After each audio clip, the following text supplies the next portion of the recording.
John, great to have you on the show. Thank you very much. I think I want to get a bit of pushback from you on what he said about farmers. He basically said that he is in favour of farmers being quite angry about this inheritance tax rise. I mean, it's just emerged that a farmer has appeared to have taken his own life, John, after hearing the budget. Is that on Keir Starmer, do you think?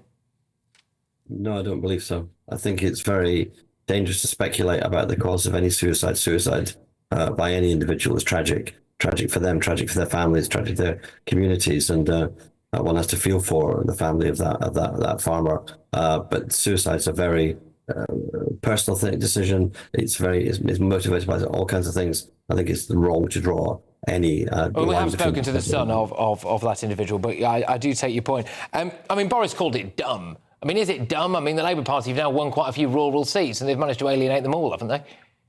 No, because most people in rural seats aren't farmers, but those who are farmers and small farmers won't actually be affected by this change. This is a change clamping down on tax avoidance. I'm not surprised that Boris Johnson wants to support tax avoidance, but the Labour Party doesn't support tax avoidance, avoiding inheritance tax through this device of buying farms, and that's right. The farmers still get a privileged status for their farms, and I think that may or may not be right. I'm personally in favour of doing to farmers who want to go on the streets, we can do to them what Margaret Thatcher did to the miners. So just to be clear, John, you would beat them up? No, close them. I mean, there's an industry we could do without. So, okay, all right, so this got weird. So you would do to farmers what Margaret Thatcher did to miners, which was, and she used very heavy-handed police tactics, followed by what? Putting them out of business.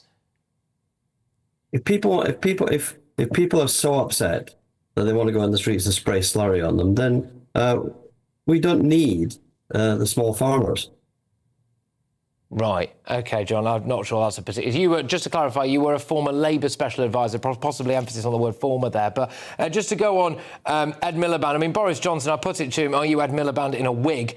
He said no. But, I mean, Ed Miliband has already spent the entire black hole on carbon capture, £22 billion worth for the North East, made by a Norwegian company, so none of that money initially will go to a British company. He also stands accused of fudging the figures when it comes to net zero by using the National Energy Systems operator to bolster his arguments. It does turn out that, oh, shock horror, he is the person of special interest at that company, isn't he?